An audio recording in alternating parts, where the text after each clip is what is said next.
kakak cerita eh, kapan kapan kakak mulai kenapa pertama itu mungkin kenapa, terus kapan kakak mulai mendirikan Yayasan Siloam Papua ini, seperti begitu. Cerita lepas saja. Ya, Aduh. ya baik, terima kasih. Jadi saya ini sebenarnya tidak punya keinginan, tidak punya planning untuk ke Nabire, Hmm. gitu. Tidak punya rencana. Jadi saya waktu selesai kuliah di Jayapura, pulang ke Supiori, ke Biak, saya kerja di sana. Di sana saya kerja, saya dan saya cukup diberkati waktu kerja begitu, karena saya bisa punya uang, kemudian saya bisa berangkat ke beberapa kota di Indonesia gitu. Jadi saya rasa kalau memang betul kerja di LSM, Oh, jadi LSM hampir 4 tahun, itu tahun berapa ya kak? tahun 2012 sampai 2015. Setelah selesai kuliah. Ah, hampir sekitar 4 tahun. Iya. Jadi di LSM itu juga sebenarnya banyak hal yang saya dapat di situ, banyak hal yang saya belajar di situ. Ada hal-hal positif banyak yang saya dapat, Iya. tapi juga ada hal-hal negatif dalam hal pergaulan. Jadi saya bergaul dengan teman-teman yang mulai ajak-ajak untuk miras, pergaulan yang lain-lain. Akhirnya tahun 2016 itu saya sempat sakit. Saya sakit dan dokter vonis saya untuk tidak hidup lama lagi gitu. Wih. Dan itu saya sempat stres dan saya drop. Jadi sakit hampir 1 tahun. Saya dikeluarkan dari tempat kerja. Kemudian saya mau bangkit lagi untuk maju lagi, tapi macam saya sudah sakit jadi agak setengah mati. Tapi lewat sakit itu sudah saya mulai banyak merenungkan tentang hidup, bahwa mungkin hari-hari ini saya mengandalkan uang saya, kehebatan saya, Iya. mengandalkan diri saya begitu. Dan saya mulai merenungkan bahwa sebenarnya hidup ini Tuhan yang punya gitu. Akhirnya saya mulai bergumul berdoa, dan puji Tuhan lewat pergumulan doa yang begitu panjang, situ Tuhan pulihkan saya. Nah, terus akhirnya saya buat ini terbeban untuk macam melayani gitu, melayani macam mendoakan orang sakit, menyampaikan hal-hal yang baik kepada orang lain tentang firman Tuhan tuh. Hmm. Tapi di sana kami di Supiori itu tantangannya besar. Kalau kita bukan hamba Tuhan terus bicara tentang kebenaran, itu orang aku pikir kayak hamba Tuhan saja gitu. Iya. Nah, Iya, iya, iya. dan itu prosesnya berat sekali. Nah, setelah itu saya tidur malam baru saya mimpi. Ada orang bilang begini, kau harus kena bire. Saya bilang, wah ini mimpi, saya pikir itu mimpi biasa begitu. Itu dari biak ya? Iya, Iya. saya pikir mimpi biasa. Ternyata mimpi itu betul nyata begitu. Akhirnya kami kena bire. Mungkin saya singkat saja karena kalau cerita lebih rinci agak panjang. Iya. Nah, saya kena bire, terus saya bingung, saya kena bire ini bikin apa nih, melayani bagaimana, karena saya bukan hamba Tuhan begitu. Tapi waktu itu saya pergi duduk di Pantai Nabire, itu saya lihat banyak anak-anak di situ. Dan kemarin bilang, Bapak saya lapar. Dari situ awal, Oh, pertama saya punya hati ini terikat dengan anak-anak. awal kontak dengan Ah, mereka. ah. Jadi waktu itu saya ke orang tua dengan anak masih di Biak. Akhirnya saya suruh keluarga kami masak di rumah, baru saya antar makanan ke pasar bagi. Itu hampir 1 tahun. 2017, tahun 2017. 2017 Nah, itu ya. nah, terus saya ke Biak, ajak tua dengan anak ikut. Tapi waktu saya mau kemarin itu kan saya juga persiapan DPR. Jadi keluarga tidak setuju, wah aku mau jadi DPR, aku mau ke Nabire bikin apa. Akhirnya saya tipe keluarga bilang saya ada kerja di Nabire, padahal terada cuma pelayanan anak-anak saja nih. Oh, padahal mau maju di biak ya. Mau jadi DPR bukan Biak, di Supiori. Oh, Supiori. Iya, iya, iya. Akhirnya saya harus tinggal karena memang saya tidak mau jalan ke Nabire, saya sakit. Makanya saya harus jalan. Akhirnya Nabire kami kos baru satu hari kerja di mana. Akhirnya waktu kami motor bekas, motor warna merah. Itu saya mulai ojek ojek baru kasih untuk kebutuhan sehari-hari di kos, tapi juga kita kasih makan anak-anak di terminal. Dibagi dua ya. Nah, jadi waktu itu ada teman dua juga yang bantu saya, ada Daniela Pitupulu dengan Linus Anau, tapi berjalannya waktu dan dah bisa dari saya dan akhirnya saya sendiri jalan. Tapi hampir 1 tahun lebih saya ojek. Waktu kami masih kasih makan di jalanan saja. Ojek sambil untuk memenuhi kebutuhan karena mendapat uang dari mana lagi gitu. Iya, betul. Nah, dari situ jadi tahun 2017 itu saya banyak waktu itu ada di terminal, di Taman Gizi. Jadi banyak waktu itu di situ. Di gedung PKK. Nah, itu ada satu gedung kan di samping gedung PKK. Nah, itu mereka ibu Yuvinia kasih kita pakai untuk sudah saya bilang itu kita pulang tinggal di situ. Tinggal di situ sambil melayani anak-anak. Jadi anak-anak dong bisa datang tidur. Iya, 2017. 2018 kita punya tempat. PKK itu ya? PKK harus ikut saja di situ. Nah, jadi di OYH itu banyak hal yang telah lakukan sedikit. Kegiatan doa, makan, minum anak-anak sudah datang tidur. Tapi kami kewalahan itu anak-anak masih tetap bisa plan. Walaupun sudah sering datang itu. Datang kita layani. Tapi mau bagaimana? Iya, awal-awal. Dengan keadaan yang terbatas, kami belum punya. Kalau dulu bilang panti rehabilitasi itu kan ada dokternya, Iya. ada psikolognya. Nah, kita punya jalan dengan apa adanya saja gitu. Nah, jadi untuk mengubah hidup mereka, kami lebih ke pelayanan rohani. Nah, nanti akhir tahun 2018 itu baru rumah singgah terbakar. Rumah singgah terbakar itu termasuk kami barang-barang banyak yang terbakar juga. Gitu. Ya memang masih ada piring-piring apa, tapi buku-buku bahkan printer dan lain-lain itu semua terbakar. Nah, memang ada 3 anak yang waktu itu kami cek mereka yang lakukan, tapi ya kita mungkin bagaimana anak-anak gitu. Dia sempat dari pihak keamanan juga minta untuk kita cari, tapi akhirnya saya macam abaikan saja, sudah itu anak-anak. Itu anak-anak yang buat, ya mungkin suatu saat dong pasti akan renungkan toh. Dong pasti akan renungkan bahwa kenapa waktu kita bikin begini Bapak dia tidak marah kita gitu. Dan saya yakin bahwa kebaikan, ketulusan yang kita tabur itu yang akan mengubah hidup mereka. Begitu. Nah, jadi ketika kami di rumah singgah, itu saya sudah punya planning untuk bikin panti rehab. Jadi saya bicara dengan teman-teman komunitas, bicara dengan beberapa gereja bahwa kami akan bikin panti rehab atau panti asuhan. Jadi 2018 itu sementara kami di rumah singgah, kami sudah bangun panti asuhan. Jadi begitu rumah singgah terbakar, kami pindah ke panti asuhan. Walaupun panti asuhannya waktu itu belum selesai 100%.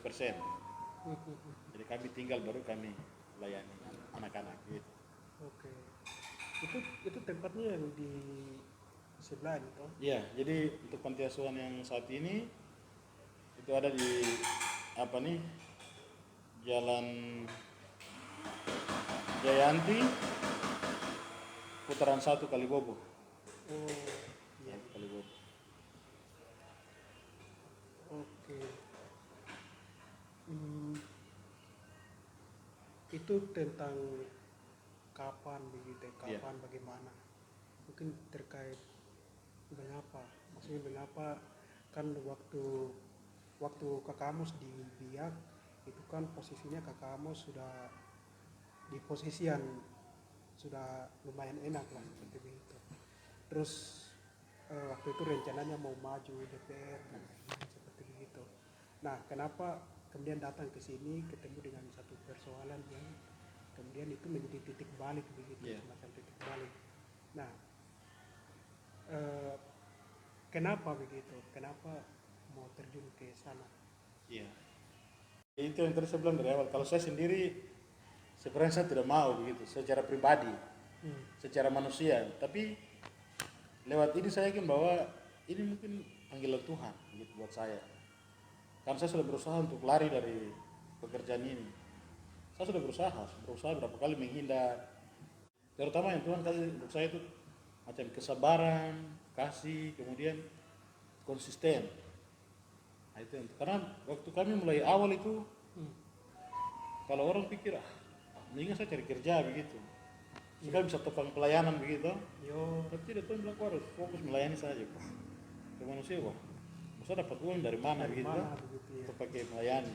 Tapi waktu Tuhan bicara sama deh, tetap lakukan saja. Jadi itu yang menjadi motivasi awal, yang menjadi membuat saya di sini adalah saya yakin bahwa ini panggilan Tuhan. Oke. Oke, berarti eh, Yayasan Siloam ini kan, oke, saya tanya dulu tentang Yayasan Siloam ini. Iya. Dari awalnya yang tadi tinggal di kompleks OYH itu, Iya. di PKK, itu kan kemudian pindah tempat atau ke Iya. tempat rehabilitasi kan, seperti begitu. Dan tadi dijelaskan bahwa sekarang itu tinggal di perumahan, bukan di perumahan tapi di Jalan-Jalan Iya, di di Putaran Pantai Asuhan. 1. Nah, mungkin kakak bisa jelaskan apa, kapan mulai dibentuk Yayasan Siloam itu, kemudian yang kedua itu apa, di tempat yang baru ini yang ditempati oleh Kakak Amos dengan adik-adik di sana, itu aktivitasnya apa saja, Iya. terus anaknya, adik-adik di sana itu berapa orang, kemudian mereka dari latar belakang kayak bagaimana, daerah mungkin seperti Iya. begitu. Mungkin Kakak Amos bisa cerita kayak kita semua. Ya baik, jadi Yayasan Siloam ini terbentuk tahun 2019. Tahun 2019, jadi waktu itu saya sudah mulai bergumul untuk harus kami punya yayasan gitu. Tapi sebelumnya itu kami pakai satu lembaga, namanya Lembaga Kasih Papua. Itu lembaga ini milik Kakak Moe PK. Kakak Moe ini Jayapura. Oh, Nah, jadi karena kami pakai beliau punya lembaga jalan, mungkin tidak sevisi dengan apa yang kami kerjakan sekarang, ya saya pikir sudah kayaknya kita harus bikin sendiri. Gitu. awalnya tuh sama-sama dengan itu ya. Nah, awalnya saya pakai Yayasan Peduli ya ini Papua Kasih, Papua Kasih Kasih. Papua, Lembaga Kasih Papua. Nah, kemudian waktu mau bikin notaris saja itu saya bingung mau dapat uang dari mana gitu. Butuh modal juga. Iya, karena notaris itu ada yang 10 juta, ada yang 12 juta. Terus uang begitu tuh dapat dari mana? Jadi sempat waktu itu saya punya istri ini kan guru kontrak. Saya punya istri ini guru kontrak. Jadi saya pas dia mau honor ada 10 juta. Jadi saya bilang, itu ada pinjam uang kan, nanti mau ganti. Dia bilang, oh enak sekali. Karena semuanya habis di ini toh. Karena kalau pakai bikin, uangnya habis semua di notaris. Nanti untuk kebutuhan sehari-hari tidak ada. Tidak ada. Nah, Modal makanya, nekat tuh berarti. akhirnya saya bilang sudah biar saya tidak apa-apa. Karena itu lebih pikir tentang kebutuhan toh. Makanya saya bilang sudah tidak apa-apa. Nah, sementara jalan saya tetap bergumul berdoa. Tiba-tiba begini, ada satu bapak. Itu karena kami satu gereja, dia dengar tentang pelayanan kami. Akhirnya dia sampaikan buat saya, dia bilang, Pak, katanya Pak Amos bikin yayasan. Saya bilang, iya. Dia bilang nanti ke kantor. Saya ke kantor, kami sering-sering, kemudian dia bilang, sudah nanti Pak Amos pulang saja, kemudian dia minta nomor rekening. Dia transfer uang 10 juta. Nah, kemudian ada ibu satu di Manokwari itu, Ibu Vivi Makatita Makbon. Ada juga lihat pelayanan kami di Facebook, akhirnya dia transfer uang 5 juta. Jadi akhirnya saya bikin notaris. Terus saya bikin notaris juga, saya macam tidak yakin tuh. Ketemu ini kecil begini, tidak mungkin tuh mau dapat bikin, tidak mungkin kita mau dapat ini yayasan yang ini tuh. Ya ini coba, yang penting bikin saja. Jadi bikin nomor rekening yayasan, notaris, terus tinggal ya begitu. Yang penting ada wadah toh. Iya. Wadah untuk pakai untuk bisa melayani begitu. Nah, kemudian ketika sudah notaris yayasan, kita sudah punya badan hukum. Nah, badan hukum ini kan di bawah panti asuhan. Nah, jadi sudah karena kami panti asuhan ini di bawah yayasan. Gitu. Akhirnya kami sudah di Kalibobo, kami sudah panti asuhan sudah mulai jalan. Memang awal-awal itu anak-anak kita ada di terminal yang kami rekrut ke sana. Cuma kebanyakan mereka lari. Kita sudah berusaha upaya berulang-ulang, tapi ada yang lari. Akhirnya saya berpikir kita rekrut kita ada yang beresiko. Jadi anak-anak yatim piatu, anak-anak yang mungkin orang tua kurang perhatikan. Bahkan ada anak-anak yang sudah 12 tahun itu belum sekolah. Gitu. Karena memang orang tua sudah tidak ada. Anak-anak itu yang kita ambil. Gitu. Nah, itu kita ambil, kita daftarkan, kita tinggal di panti asuhan, mereka sekolah. Jadi puji Tuhan, anak-anak itu semua sekarang sudah sekolah. Jadi ada yang SD, SMP, ada yang TK. Kita juga ada buka TK. Jadi Iya. ada anak-anak di TK dan semua itu biayanya kita yang tanggung, yayasan yang tanggung. Memang dari awal-awal saya pikir aduh ini anak-anak banyak ini makan sehari-hari bagaimana, terus bayar sekolah bagaimana. Tapi puji Tuhan sampai saat ini Tuhan masih tetap buka jalan. Gitu. Jadi kami bersyukur karena pelayanan bisa jalan sampai saat ini. Adik-adik di panti asuhan juga sehat-sehat. Mereka sudah sekolah dan saya yakin dan percaya bahwa ini bukan rencana kita, ini rencana Tuhan buat anak-anak ini.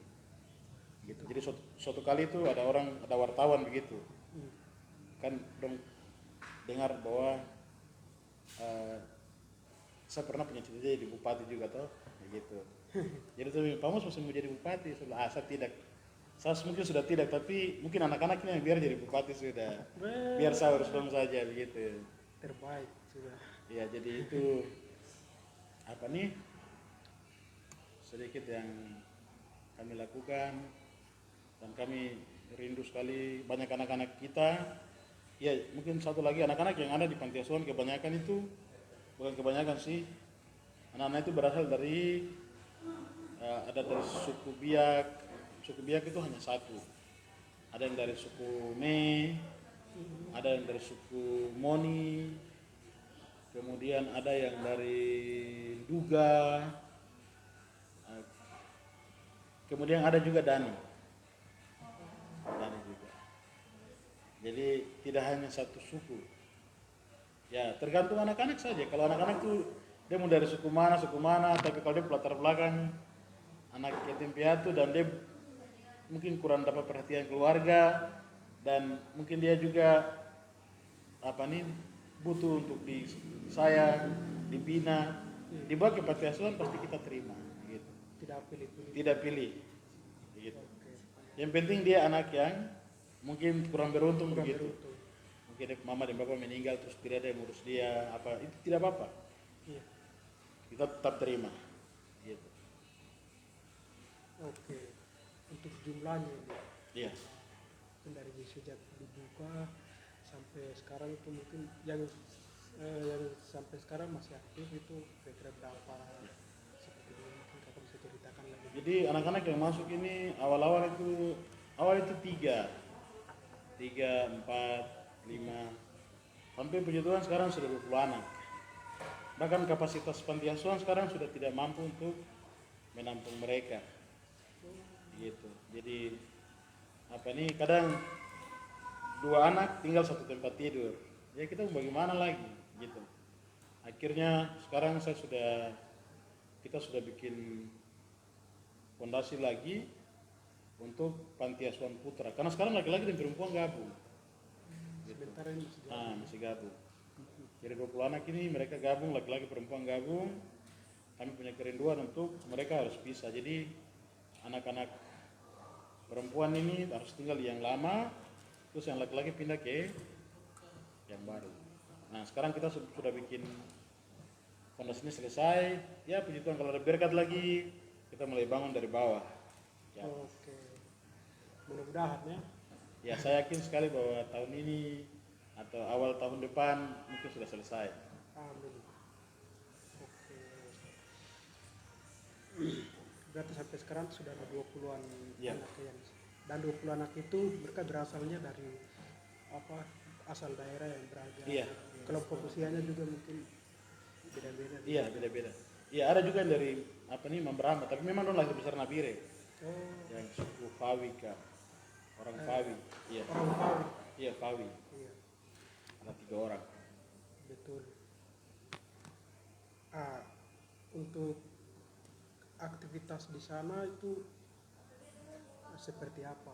Mungkin bermain kah atau belajar? Iya, jadi aktivitas di panti asuhan itu kami lebih ke pembinaan karakter. Jadi anak-anak ini kan anak-anak yang ada anak yang kecil yang 3 tahun, 2 sampai 3 tahun. Itu masih kecil. Ya kalau dia buang air itu buang air di lantai. Buang air di kasur, air kecil air besar. Begitu. Itu anak yang orang tuanya Itu kalau ada 2 anak yang masuk ini, itu orang tuanya macam mereka bisa, mereka ditinggalkan begitu. Ditinggalkan oleh orang tua, bapak dan mama. karena cerai kah? Kemudian yang satunya juga dia datang kemari juga keluarga tidak jelaskan baik. Tidak tahu dia orang tua ada kah tidak kah, cuma diambil ke situ, setinggal pergi. Gitu. Jadi kami cuma tahu namanya, marganya, tapi mau tanya untuk orang tua, kebetulan saya tidak ada di rumah di panti, jadi saya tidak ini. Ya jadi kami lebih ke karena kami lihat anak-anak ini kan latar belakang mungkin orang tua tidak ada, jadi dong putus asa, dong rasa bahwa saya ini mungkin sudah tidak punya masa depan. Jadi kami lebih banyak memberikan harapan, memberikan dorongan, berikan semangat bahwa mereka bisa, gitu. Bahwa mereka juga pintar. Jadi waktu dong masuk dong tertahu baca sama sekali. Saya dengan itu harus baku ganti. Termasuk teman-teman dari apa nih? GPM juga datang bantu mengajar. Oh, Gerakan baku mengajar. Nah, mereka juga bantu mengajar. Nah, jadi puji Tuhan anak-anak sekarang sudah bisa baca dan dong apa nih? Dong percaya diri bahwa kami juga bisa. Gitu. Hal itu yang kita tanamkan. Hal yang kedua, mereka harus belajar. Dong harus belajar. Itu pagi malam belajar, pagi malam belajar.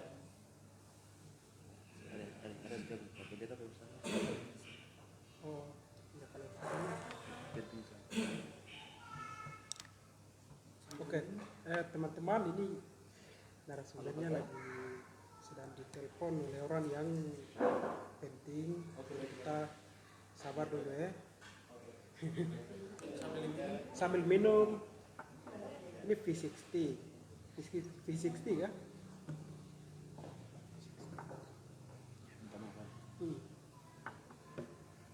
Oh, tidak jadi ya. Bicara singkat saja. Oke, ini minumnya sambil minum ya. sambil minum saja, santai Terima saja. kasih. Ini bagaimana saya juga belum. Ini taruhnya ini bagaimana? Sudah pintas. Iya, minta maaf tadi sampai di mana? Tadi sampai kayaknya bangun komunikasi dengan teman-teman dari luar kan? Oh iya. Ya jadi anak-anak di panti asuhan ini pertama kami ajak mereka untuk mereka harus percaya diri, mereka tahu bahwa mereka masih punya masa depan, gitu. Walaupun mereka mungkin anak yatim piatu, mungkin mengalami hal-hal yang kenapa bapak dan mama cerai itu sudah tanggung jawab saya, begitu. Nah itu kalau dong bertumbuh besar itu dong pasti rasa marah begitu. Kenapa saya dibawa ke panti asuhan? Padahal saya bapak dan mama ada, begitu. Tapi kami berikan mereka harapan bahwa kamu harus bisa, gitu. Jadi hal yang kita tanamkan juga dong harus belajar. Pintar itu perlu, tapi yang berikut juga itu dong harus punya waktu dengan Tuhan. Kita ajar mereka untuk baca firman Tuhan, berdoa, mereka punya waktu untuk ibadah. Itu yang kami tanamkan. Kemudian yang berikut, mereka harus bisa bekerja. Kerja itu bukan kerja yang ini, tapi mereka harus bisa bersihkan kamar mereka sendiri, kasur. Bukan orang lain yang datang kemari tolong atur rumput kasur kalau bangun tidur. Ya, dong harus bertanggung jawab. Dong selesai makan dong harus duduk piring. Kemudian kalau halaman di luar kotor juga dong juga harus bersihkan. Nah, kebetulan di pantai juga kami ada piara ikan lele, ada piara ternak babi, ada bikin kebun kecil saja untuk sayur kangkung begitu. Anak-anak juga diajar untuk kerja di situ. Dan saya bilang mereka kamu harus kerja. Kalau kamu tidak kerja, kamu tidak usah makan. Kenapa? Bukan supaya mereka dimanfaatkan untuk mereka bisa kerja di panti asuhan, tidak. Tapi mereka harus bekerja supaya suatu saat kalau mereka sendiri, mereka tidak banyak berharap sama orang lain. Gitu. Mereka bisa mandiri, mereka bisa berjuang sendiri dengan apa yang Tuhan kasih buat mereka. Begitu. Luar biasa sekali. Iya. Berarti itu bagian dari menanamkan sikap sikap artinya kalau kau mau dapat sesuatu ya kau harus kerja. Iya, betul. Oke. Tadi Kakak Amos cerita katanya pernah dibantu oleh teman-teman dari komunitas dari komunitas Amoye, terus PPK, ada dari GPM juga. Iya. Itu kan tidak lain karena Kakak Amos istilahnya terbuka begitu, Iya. terbuka terus berjejaring begitu. Iya. Kira-kira bagaimana mungkin Kakak Amos bisa cerita? Iya. Jadi saya bersyukur karena ada teman-teman yang terus support kami baik secara pribadi maupun komunitas. Jadi untuk bangun panti asuhan di Kalibobo itu yang pertama kasih bahan itu komunitas Senai. Nah, mereka itu yang ambil kayu ini untuk kayu besi ini untuk Bikin rangka. awal itu, iya. Jadi mereka yang awal sekali bantu kami. Dan kalau mau dilihat waktu itu, kalau saya mau bergerak sendiri saya tidak bisa begitu. Tapi teman-teman ini terima kasih karena mereka konsisten sekali untuk terus mendukung gitu. Mendukung. Jadi saya berterima kasih buat teman-teman komunitas Senaimo, tapi juga Amoye. Kalau misalnya kita ada donasi untuk anak-anak punya pakaian begitu, teman-teman di komunitas Amoye juga bantu. Nah, kemudian dari APAP juga, mereka juga support kita. Bahkan mungkin ada komunitas-komunitas yang tersempat saya sebutkan begitu. Nah, kemudian memang waktu kami mulai jalan dari awal, dari awalnya tidak ada donatur, ini orang berikan donasi, tapi begitu dengan mulai berkembang, teman-teman komunitas bantu, tapi begitu sekarang ada orang-orang yang bisa berdonasi lagi untuk kebutuhan makan anak-anak di panti asuhan. Kita juga sudah gaji staff 2 orang untuk kerja, karena kalau saya dengan istri sendiri, anak-anak banyak, repot sekali. Sulit Repot. Maka kadang itu kadang marah-marah saya, kalau saya keluar begini tuh, kecuali keluar jelas boleh. Tapi kalau keluar dengan lawan tidak jelas, karena itu dia marah. Aku tinggal jalan, saya tinggal jaga anak sendiri gitu. Itu lagi.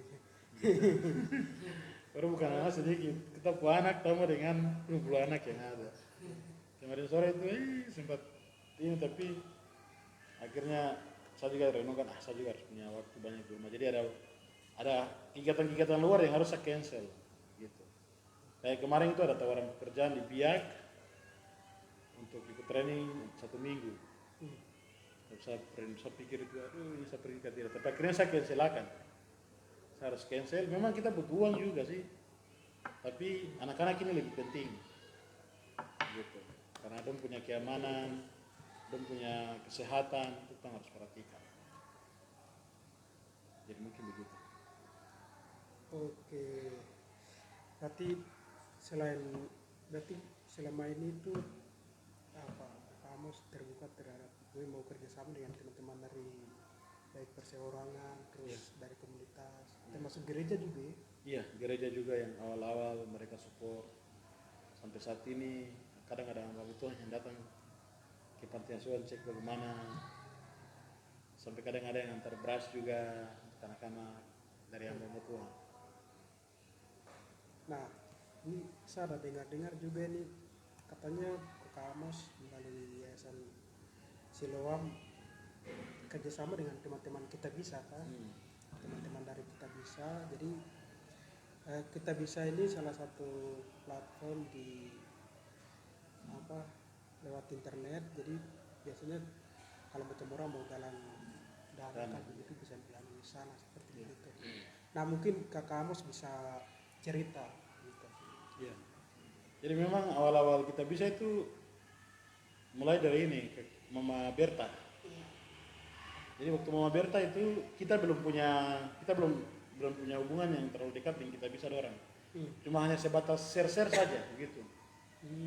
Jadi apa nih, kita bikin dia punya campaign terus kita sendiri share. Jadi kalau orang lihat macam kita share kayak kita teman-teman dong lihat dong bisa berdonasi. Nah, tapi lama-lama mereka lihat saya bikin ini camping ini terus dong mungkin lihat di sana. Wah ini yayasan Siloam begitu. Tapi waktu itu belum pakai yayasan, bikin macam person saja. Nah, dia campaignnya tidak pakai nama pakai yayasan. Nah, terus nanti mereka lihat oh, ternyata kamu sini ada yayasan Siloam begitu. Akhirnya dong telepon saya, dong minta kita kerjasama. Dan Pak kita bisa kerjasama. Pertama kita bantu panti asuhan. Jadi awal itu kita bikin campaign untuk panti asuhan itu yang di bawah yayasan. Kalau Mama Berta punya waktu itu tidak di bawah yayasan, dia langsung share-share saja. Jadi dia kalau kita share biasa, itu dia punya campaign itu susah naik karena hanya orang-orang tertentu saja yang lihat macam di grup. Jangkauannya tidak luas. Iya. Tapi kalau kerjasama dengan kita bisa itu jangkauannya seluruh Indonesia. Gitu. Jadi mereka minta saya buat untuk panti asuhan punya bersama mulai bikin selesai saya kirim dong kasih masuk nanti bikin begini. Sudah akhirnya saya buat, saya kirim ke mereka saya lihat begini, itu yang bagus begitu. Nah itu yang memang waktu itu dia naik sekitar 120-an. Setelah itu kami tutup karena dia sudah mulai tidak naik lagi. Mungkin orang yang donasi juga sudah lihat bahwa apa nih mungkin sudah cukup begitu. Jadi itu yang membantu kami juga untuk bayaran uang sekolah. Kemarin mereka masuk sekolah saja kami hitung dari pakaian seragam dari TK sampai SMP itu sekitar 30-an juta. Tapi puji Tuhan lewat kita bisa ini mereka bisa bantu. Dalam arti penggalangan dana ini bisa membantu. Begitu. Sampai kebutuhan sehari-hari, sampai kami lagi bangun TK di belakang itu. Iya. Nah, kemudian di samping itu kami lagi bikin fondasi untuk yang baru ini, yang panti asuhan baru ini. Jadi itu kemudian kami mulai kerjasama dengan gereja-gereja lain lagi. Mereka bilang Pak bisa bantu gereja. Sudah akhirnya kami bantu ada sekitar 4 gereja. Terus ada mama satu yang difabel, kemudian ada beberapa hamba Tuhan juga yang kita bantu. Yang hamba Tuhan yang mungkin pendeta tapi dong ojek. Nah itu kita bantu mereka, dalam-dalam buat mereka. Ya. Berarti itu akun di kita bisanya tuh pakai yayasan Siloam.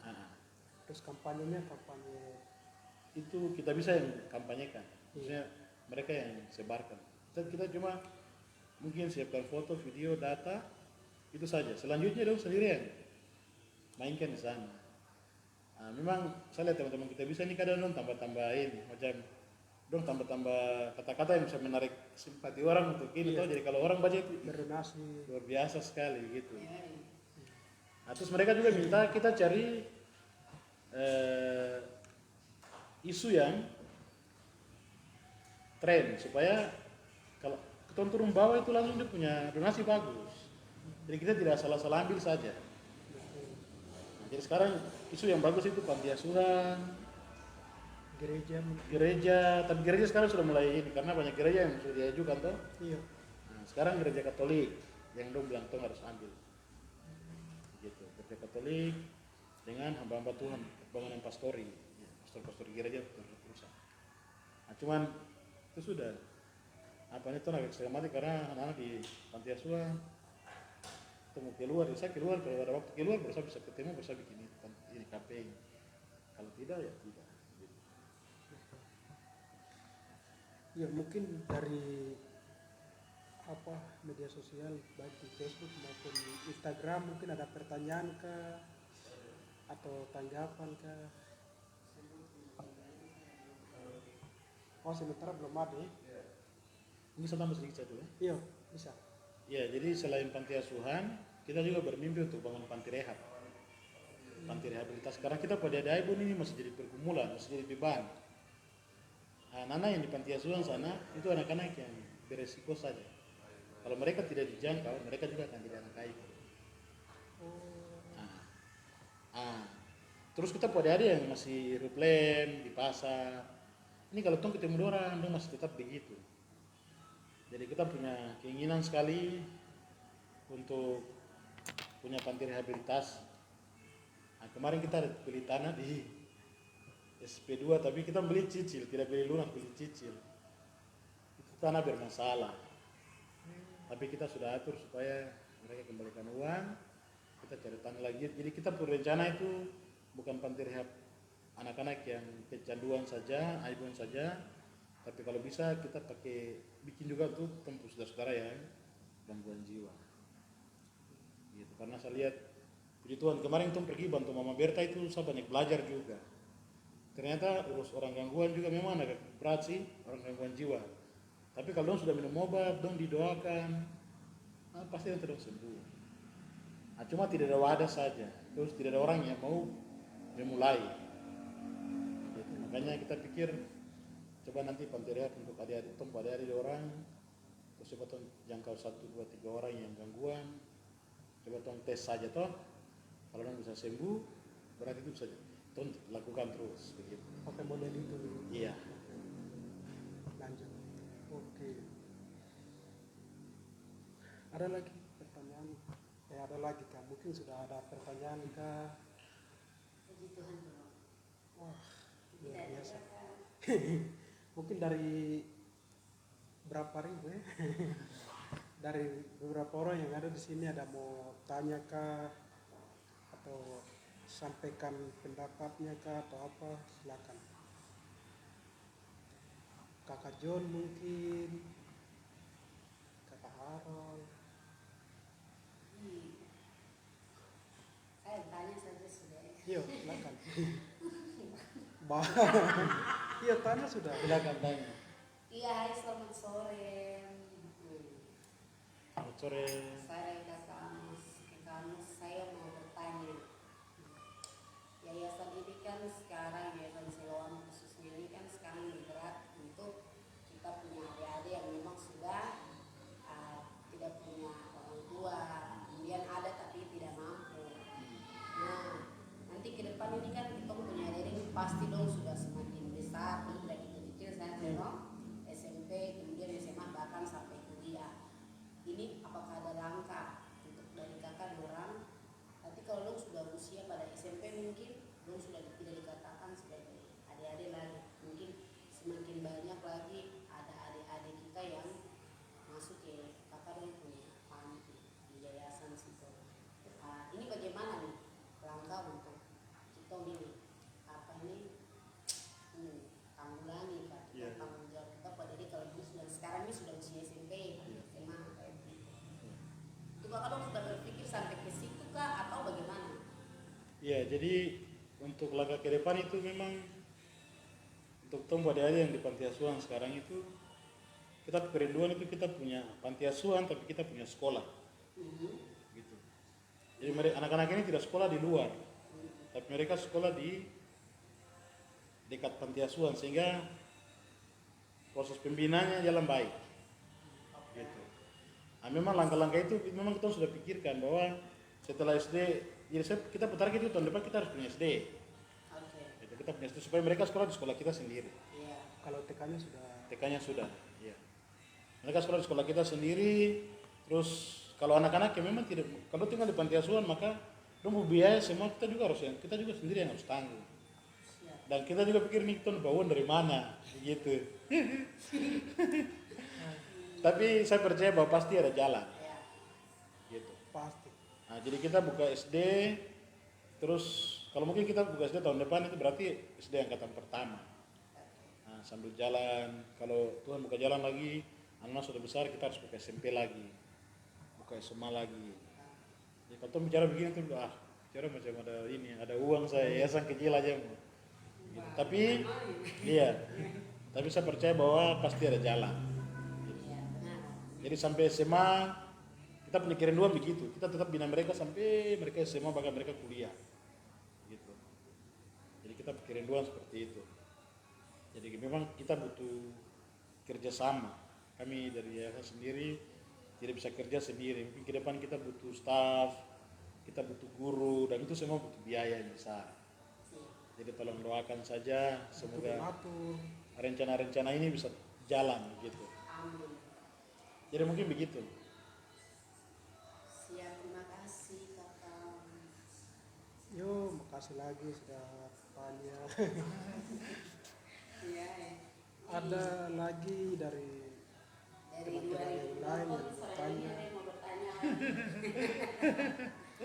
Di sini nggak ada. Jadi mungkin kalau belum ada yang tanya saya mungkin tambah lagi. Memang kalau kita kerja begini tuh kadang orang, kalau sama teman-teman itu kadang bilang begini, teman-teman kuliah tuh, aku bicara macam kau ada uang saja begitu.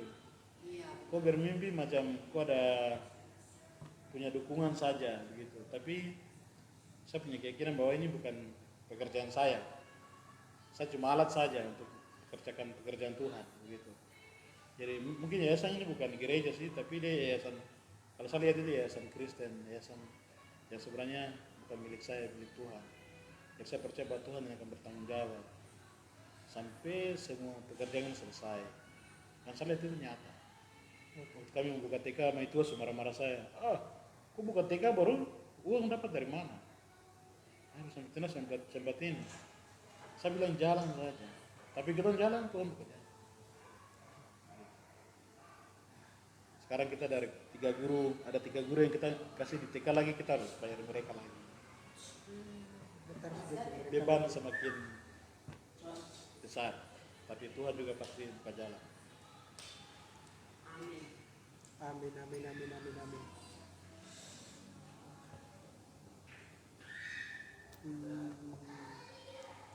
Sudah ada yang tanya? Belum kah? Gua lihat dulu ya. Belum.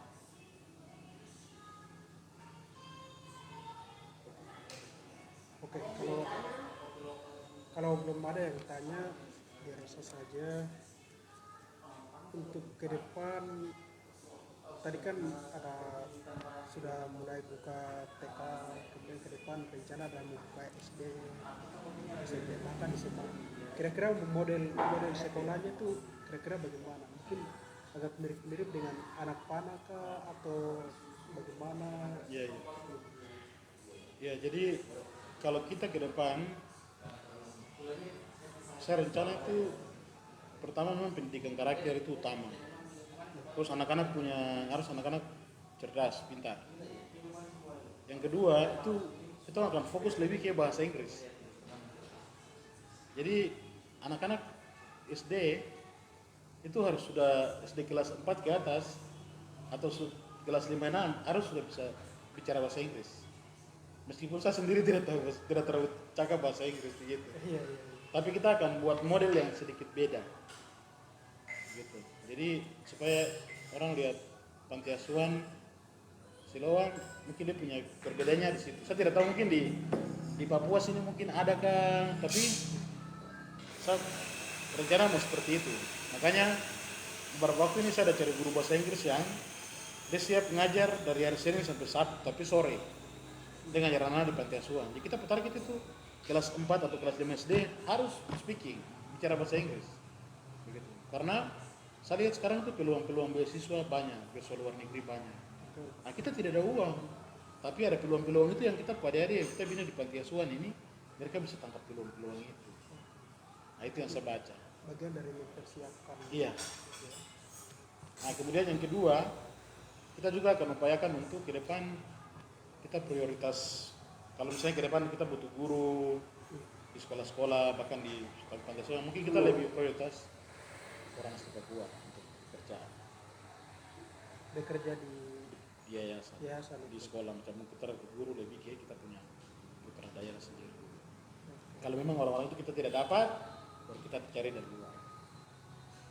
Begitu.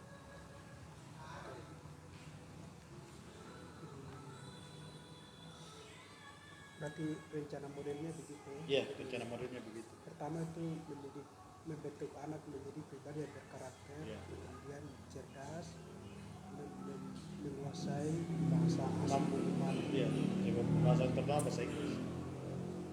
Nah itu kalau sudah dikuasai itu akses keluar itu sudah Iya, gampang. luas sekali. Ya. Ada pertanyaan kah atau apa gitu? Belum ada. Tidak ada. Saya yang bertanya saja sudah.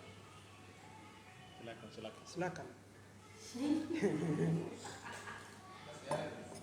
Kasih habis. Tidak, kau tidak bertanya. Yang nonton lagi. Jadi begini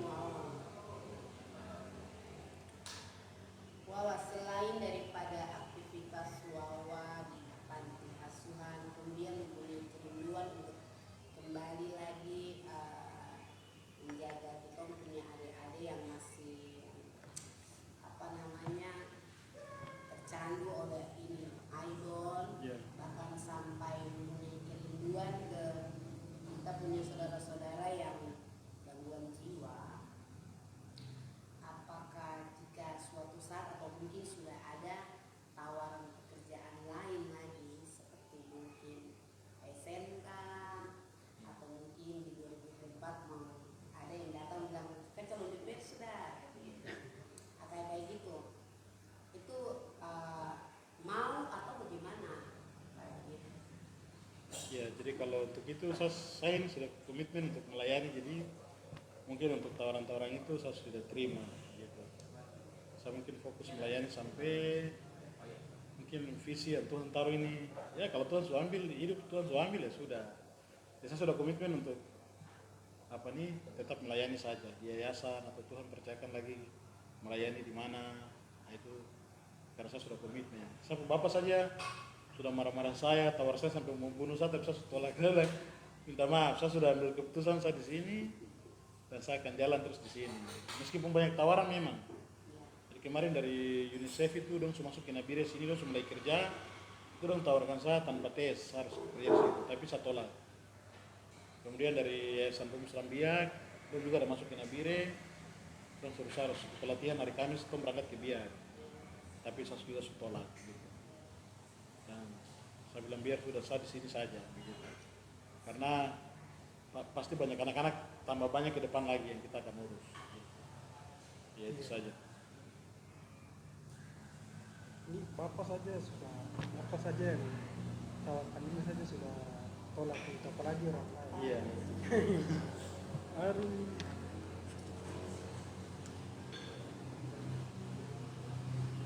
Iya. Oke, makan yayasan saja kasih besar saja. Iya. Mungkin saya tanya yang terakhir ya. Dari Silakan. Saya lagi. Iya, silakan. Apa saja. Jadi kan ada kakak perempuan toh? Iya, iya. Ya sama kakak. Kakak perempuan ini setiap harinya tuh melayani di asrama atau kakak perempuan juga punya aktivitas yang lain, mungkin pekerjaan. Iya. Iya, jadi saya punya istri itu sebenarnya dia dulu guru kontrak tugas di Pulau Hariti. Tapi karena dia lihat saya melayani sendiri, kadang saya cuci pakaian. Kalau mau itu di Pulau Hariti itu kadang 2 minggu baru pulang. Kadang-kadang dia pulang ke kota itu dinas ketemu marah. Jadi kadang 1 bulan di laut. Jadi sekarang urus anak-anak, masak anak-anak makanan sendiri, saya cuci pakaian sendiri. Nah jadi mau itu lihat beban itu ambil keputusan untuk mundur dari guru kontrak. Jadi sempat kami kalau macam baku marah begitu toh, mereka bilang saya dulu kerja di sana itu saya dapat uang, sekarang saya kerja di sini, namanya sebagai manusia toh, sebagai manusia gitu. Nah, tapi saya bilang sudah sama-sama di kota, jalani saja, karena berkat ini kan Tuhan punya, pasti suatu saat Tuhan bisa jalan juga. Nah, jadi saya lihat itu bisa juga mengundurkan diri dari dia punya kontrak dan dia juga terlibat di layanan.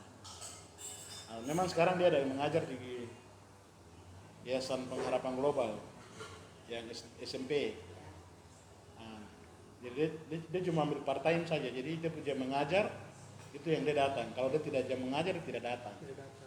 Nah, sempat di sekolah juga mereka minta itu untuk harus full time karena mereka lihat dia punya potensi toh, potensi dan anak Papua punya potensi untuk bisa jadi kepala sekolah di situ.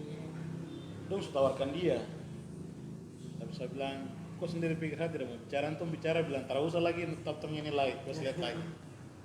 Tapi puji Tuhan, mai Tuhan dia tolak untuk mau sama-sama di panti asuhan. Nah sekarang di panti asuhan kita sebuka TK, mai Tuhan kepala sekolah. Baik. Yo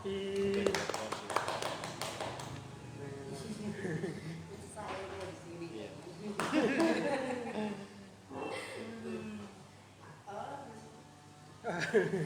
iya.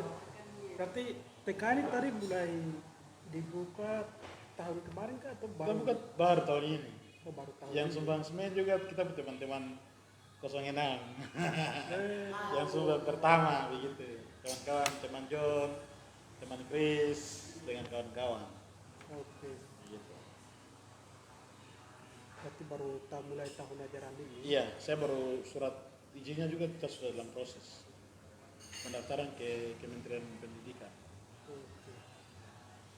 Untuk tenaga pengajarnya tadi bilang Ada 3 orang. 3 orang ya. Iya, ada 3 orang. Istri sendiri sama Istri 2 orang. sampai 2 orang lagi. Sebenarnya saya tidak pakai maitua sebenarnya, cuma itu sudah masalah gaji. Baik. Kalau maitua kan bisa gratis begitu, Iya. mengajar gratis. Tapi kalau orang lain yang kita buat dari luar harus gaji lagi. Iya, so tanya lagi sudah. Silakan. Iya silakan tanya. Iya, kata Amos, saya biasa lihat orang kalau panggil kakak juga hamba. Hamba yang kita kenal saat ini kan itu adalah sebutan untuk pendeta. Iya. Iya. Apakah mungkin kakak Amos ini seorang pendeta kah? Atau mungkin pernah sekolah di sekolah pendeta kah? Kayak gitu. Iya, iya. Iya, kita bisa jelaskan sedikit. Iya, jadi saya ini sebenarnya bukan pendeta sebenarnya. Tapi mungkin karena saya terlibat dalam pelayanan, doakan orang juga, makanya kadang orang panggil. Sebenarnya yang panggil saya pendeta pertama itu tuh ada yang di Oyehe orang itu. Ada yang biasa tong layani di Oyehe. Orang itu yang panggil saya pendeta pertama. Tapi ya saya jalani saja biar pendeta diam saja. Nah, nanti sampai jalan sampai sudah ini ketemu dengan lain-lain orang yang ini juga, saya kebanyakan sering-sering firman lewat Facebook apa, akhirnya orang panggil saya hamba begitu. Tapi saya juga sekarang melayani di satu gereja lokal, di gereja Betel Papua. Meskipun saya belum sekolah teologi, tapi belum bantu saya jadi pendeta muda, jadi pendeta pembantu. Sebenarnya saya juga tidak terlalu atau jadi pendeta, tapi kalau tuh bikin apa-apa juga sama saja. Jadi saya juga macam tidak terlalu ingin jadi pendeta sebenarnya. Nah, cuma kalau kita melayani yang lebih besar lagi, orang kadang lihat itu bukan pendeta, kenapa dia naik di mimbar? Gitu. Iya, kadang orang begitu. Karena selain saya layani anak-anak, ada orang di panti asuhan ini, berapa gereja juga bisa panggil saya khotbah. Saya pernah khotbah di penjara juga, khotbah di beberapa gereja.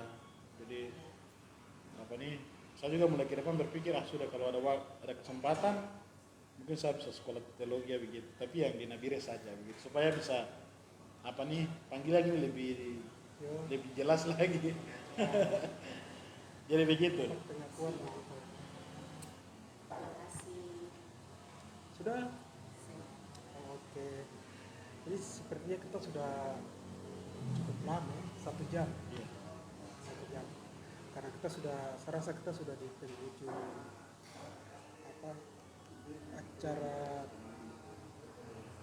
acara ngobrol santai kita. Ini mungkin terakhir, bukan terakhir ya, akhir-akhir lah. Jadi untuk harapan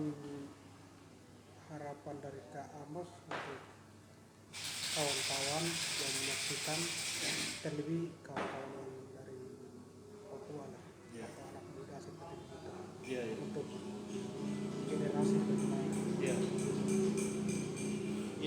harapan saya sebagai apa nih orang yang terlibat juga dalam pelayanan sosial, terutama untuk membantu tumpu adik-adik orang, untuk anak-anak muda. Tuhan taruh potensi yang luar biasa. Kalau Tuhan taruh potensi itu kembangkan dengan baik, kerjakan dengan baik. Kemudian mungkin ada teman-teman yang bermimpi untuk juga buka yayasan atau mungkin mau buka sekolah, buka taman baca, atau bikin apa saja yang positif, itu silakan lakukan. Kita tidak boleh lihat belum ada tempat, Iya. kita tidak boleh lihat belum ada uang. Jangan itu jadi ya yang utama kita lihat. Tapi kita harus memulai dengan apa yang ada. Gitu. Kita harus memulai dengan apa yang ada, karena ketika kita jalan di situ pasti ada jalan keluar. Jadi, ini kadang jadi alasan untuk kayak kemarin teman satu di Manokwari itu dia bilang, kawan saya di sini itu mau buka taman baca tapi tidak ada papan tulis, tidak ada buku, tidak ada bolpen. Saya bilang, kok jalan saja ke Anak itu dong belajar biasa saja. Tidak lama begini ada yang donasi buku, ada yang donasi papan tulis. Saya bilang itu harus memulai dulu. Maka yang lain itu akan mengikuti. Gitu. Kemudian yang kedua, pesan buat semua untuk kita tetap sama-sama selamatkan kita ke adik-adik yang sudah terjerumus ke hal-hal negatif, sablem aibon, pergaulan bebas, seks bebas. Apalagi saya lihat di Nabire ini, aduh banyak sekali anak-anak yang mabuk di pinggir jalan, padahal masih usia remaja, SMP, mabuk, palak-palak jalan, baku pukul. Nah ini yang tong semua harus bertanggung jawab. Gereja harus bertanggung jawab, yayasan harus bertanggung jawab, keluarga harus bertanggung jawab, semua hal-hal yang berkaitan dengan anak-anak kita semua harus bertanggung jawab.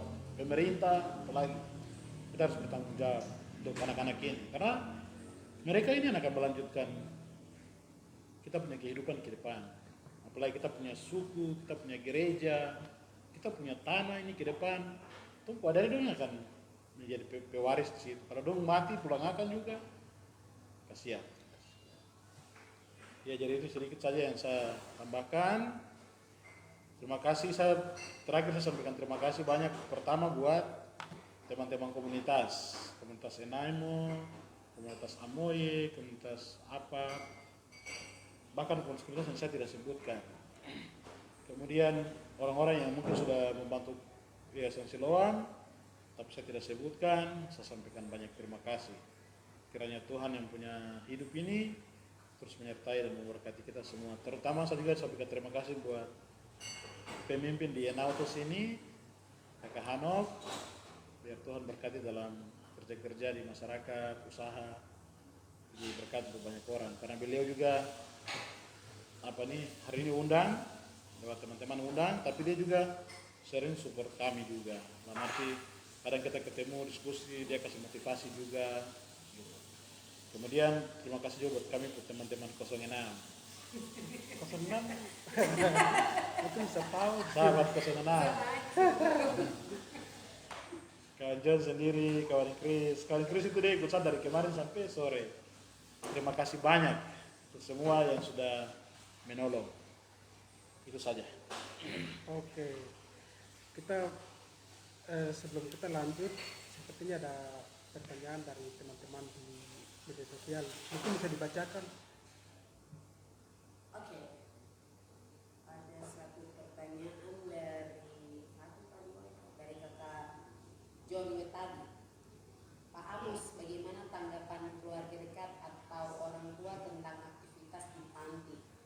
Yang berikut, apakah ada perhatian dari pemerintah daerah Nabire maupun Pemda di sekitar Mepago? Ya. Itu. Iya. Jadi kalau pertama tanggapan orang tua, memang awal-awal itu dong tidak dukung sekali. Keluarga yang saya harap untuk mendukung saya, justru mereka tidak hadir saat-saat saya mengalami tantangan, masalah. Itu mereka tidak mendukung, karena mungkin mereka pikir bahwa saya berjalan yang tidak sesuai dengan keinginan. Gitu. dukungan awal-awal itu susah sekali dari orang tua untuk support. Tapi puji Tuhan lewat 2 tahun ini keluarga melihat hasil dari apa yang kita kerjakan saat ini. Jadi waktu itu bapak sempat datang kemari, dia lihat di panti asuhan itu anak-anak banyak. Dia lihat sama ngajar mereka, sama itu ajar mereka. Itu bapak dia rasa sedih juga. Dia merasa bahwa ternyata apa yang saya lakukan ini baik, begitu. Jadi akhirnya bapak bilang sama saya, silakan lanjutkan. Apa yang kupikir baik untuk ke depan itu sudah engkau harus lakukan. Awalnya dia tidak setuju. Iya, awal orang tua tidak setuju, keluarga tidak setuju. Iya, iya. Gitu. Apalagi sekarang ini apa nih orang mulai lihat pelayanan kami juga, anak-anak sudah mulai bertambah, kami sudah mulai bangun tampil lagi. Jadi Hubungan orang sudah mulai. orang pikir, pasti ini dia bawa uang dari mana untuk bekerja barang-barang ini. Tapi mereka mulai bangga bahwa keluarga mulai bangga bahwa saya bisa apa nih mewakili keluarga untuk bisa bantu banyak orang juga gitu. Jadi keluarga mulai rasa bahwa oh ternyata anak kami bisa jadi berkat untuk orang lain. Jadi itu. Kemudian yang berikut untuk dukungan dari Pemda, pemerintah khusus Nabire, mungkin saya sampaikan saja ada beberapa yang sudah mereka bantu. Jadi awal-awal kita lobby itu setengah mati untuk dukungan dari Pemda Nabire. Nah, tapi puji Tuhan lewat beberapa waktu tahun 2018, 2019 itu dari Dinsos sempat bantu kami satu kali waktu di rumah singgah. Kemudian setelah itu tidak lagi sampai nanti COVID itu. Nah, COVID itu baru mereka bantu Bama. Mereka bantu Bama. Kemudian kemarin terakhir bulan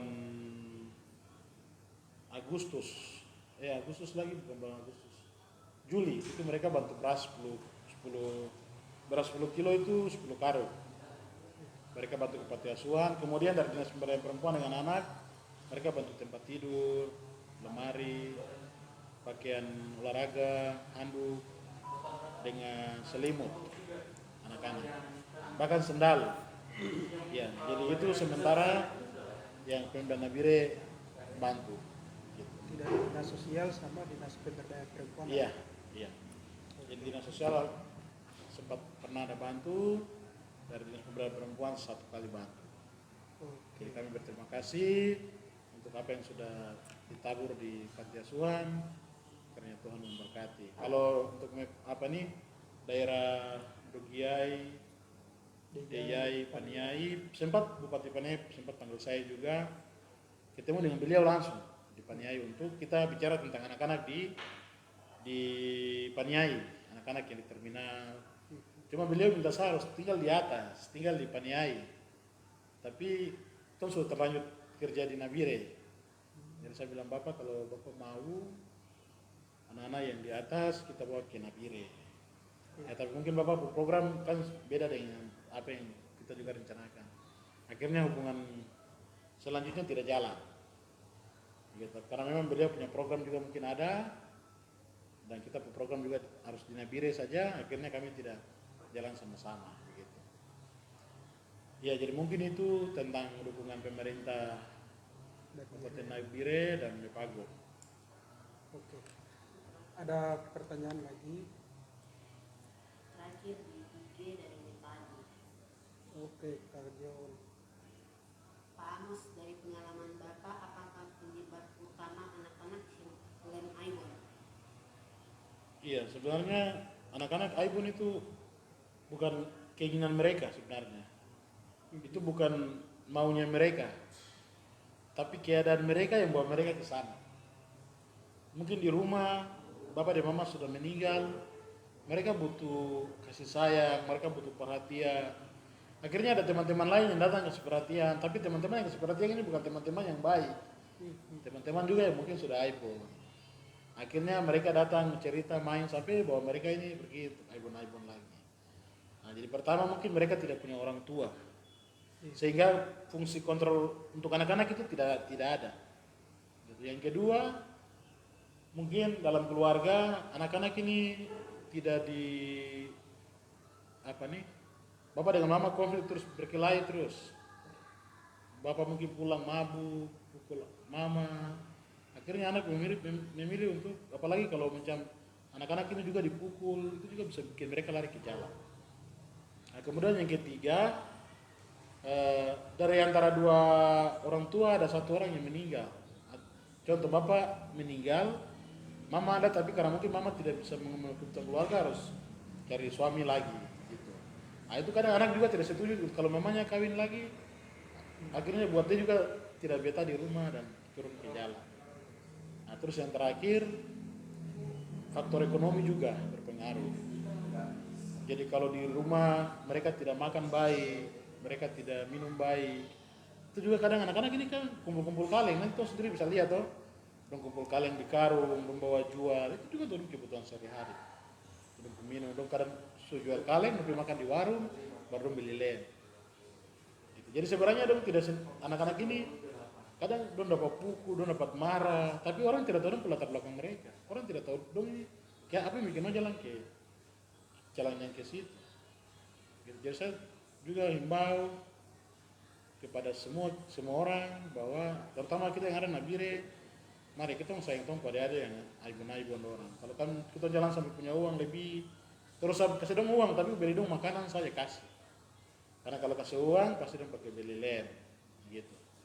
Jadi anak-anak ini butuh perhatian kita sama-sama. Untuk kita harus selamatkan mereka karena bukan dong keinginan datang ke situ tapi ada masalah-masalah dulu yang bikin mereka lari ke sana. Jadi itu yang saya pelajari ketika 1 tahun lebih kami tinggal dan mereka di rumah singgah. Bahkan ada yang sudah meninggal kena HIV karena dong punya komunitas juga toh. Kena HIV, ada yang kecanduan sampai akhirnya paru-parunya rusak, meninggal. Bahkan ada yang tabrakan. Jadi kasihan tong pada ada ini sebagian sudah meninggal. Jadi begitu, kawan John. Jadi begitu Kakak John dan pertanyaannya bagus-bagus nih. Oh, ada lagi Silakan. mungkin Kakak Harold, silakan.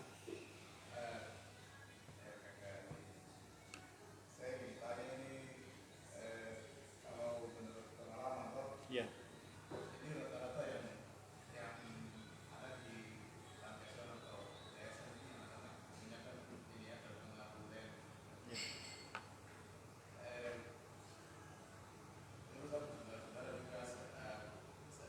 Iya.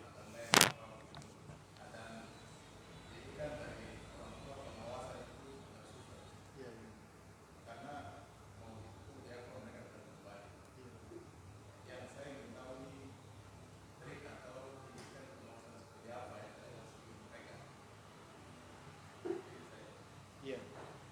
Jadi sebenarnya kita anak-anak ini memang kalau saya lihat di kita di panti asuhan sana, memang tong harus pimpinan kuat itu waktu usia dini.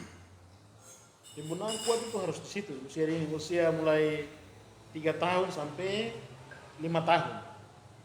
Itu yang harus kita kuat di situ. Maksudnya kita tanamkan hal-hal positif. Kemudian kita tidak kasih keluar mereka bebas ikut teman atau ikut keluarga gitu. Kalau kita sudah kasih keluar ikut keluarga, ikut teman, itu awal sudah orang teman-teman anak-anak ini mulai rasa bebas.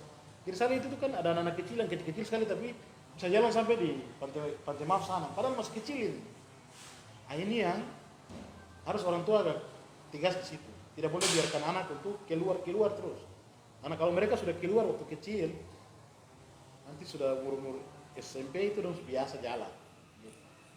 Jadi kalau di panti asuhan itu kami larang mereka keluar. Jadi dong main di lingkungan situ saja. Saya juga larang orang main ke bagian belakang itu kan belum ada pagar toh. Saya bilang kamu tidak boleh lewat dari ini. Walaupun belum pagar, rumput-rumput kita darat jangan ada yang lewat. Jadi saya anak sendiri juga sama dengan anak-anak yang kita bina. Jadi dong main ke darat itu saya tegas sama orang, saya tegas. Akhirnya sekarang itu dong cuma putar main situ saja. Dari situ saja kalau dong suruh ke pantai baru keluar. Jadi saya lihat apa nih proses pembinaannya itu pertama perhatian itu penting. Terus apa nih kontrol itu penting sekali. Kontrol mereka untuk jalan kemana, main di mana itu harus kontrol. Apalagi anak-anak itu tinggal di kompleks-kompleks yang besar, yang ramai macam Kalibobo, ini apa nih, Yapis. Itu kan anak-anak kecil banyak tuh kalau sudah main, kadang sudah pulang sore-sore malam tidur dengan teman. Nah, itu yang bahaya di situ. Kemudian anak-anak itu harus dibawa ke lingkungan tempat pembinaan rohani. Mereka itu harus dibawa terus. Kalau orang tua sudah jarang-jarang ke gereja, anak tidak pernah ke sekolah minggu, nah itu juga bahaya. Jadi mereka harus punya komunitas rohani. Itu penting. Jadi mungkin itu saja yang saya tambahkan. Mungkin begitu. Ada lagi? Ya, silakan. Silakan. Silakan.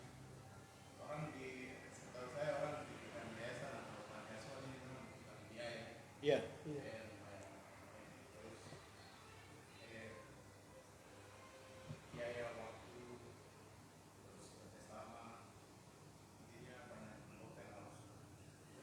Iya.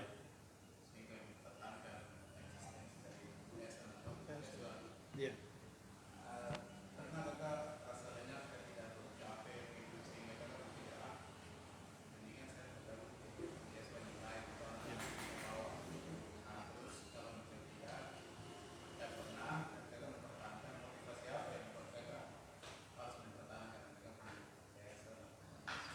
Iya.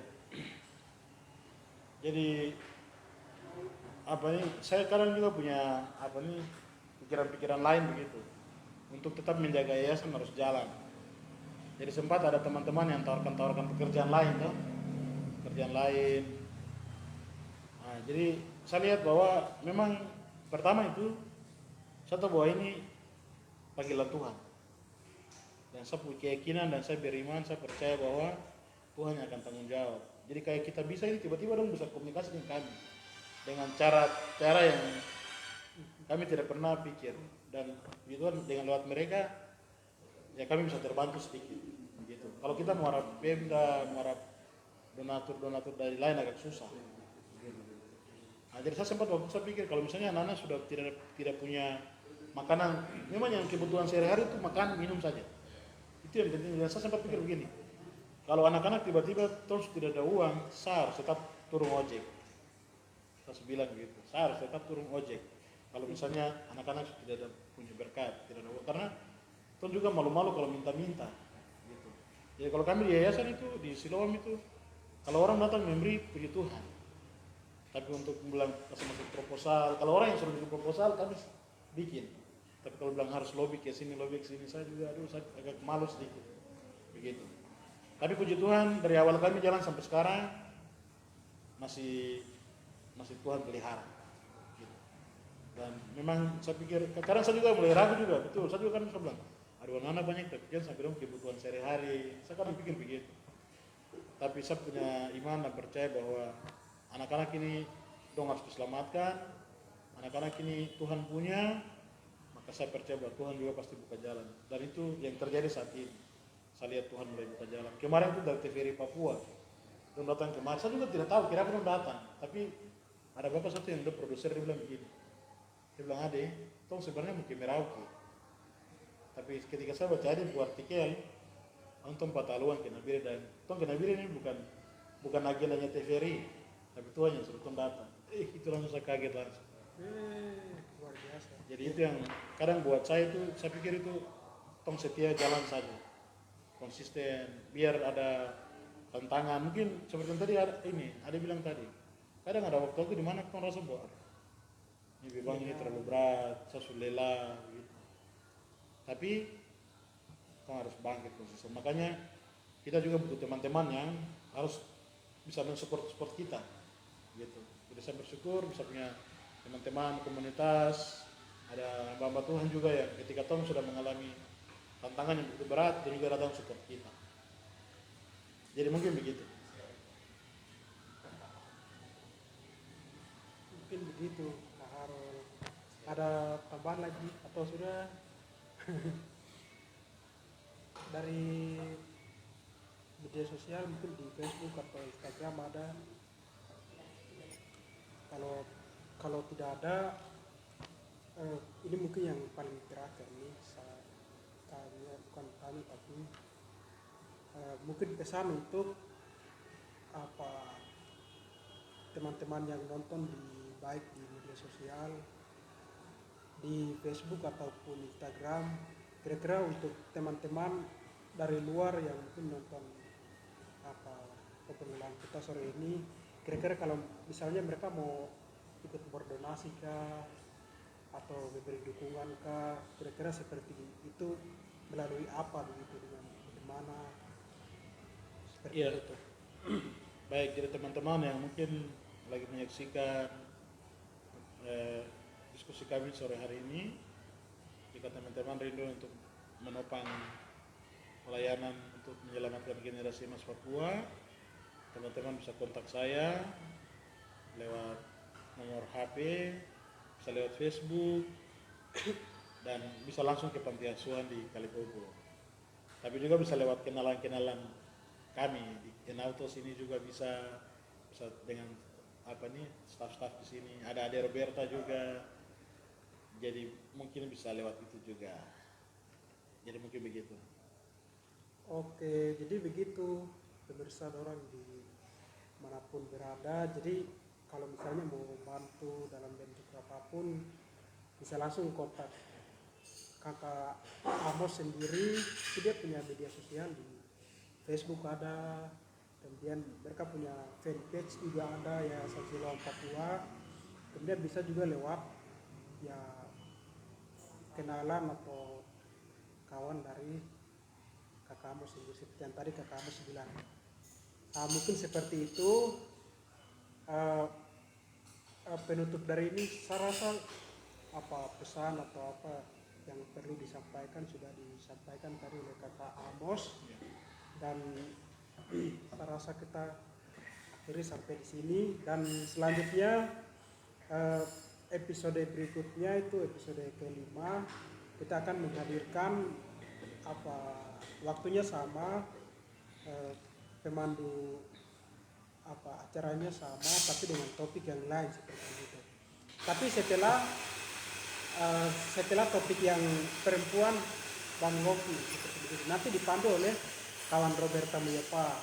Nanti setelah itu baru nanti kita kembali lagi. Mungkin seperti itu. Terima kasih kawan-kawan sudah menyaksikan. Saya Herman DG dengan kakak Amos undur diri.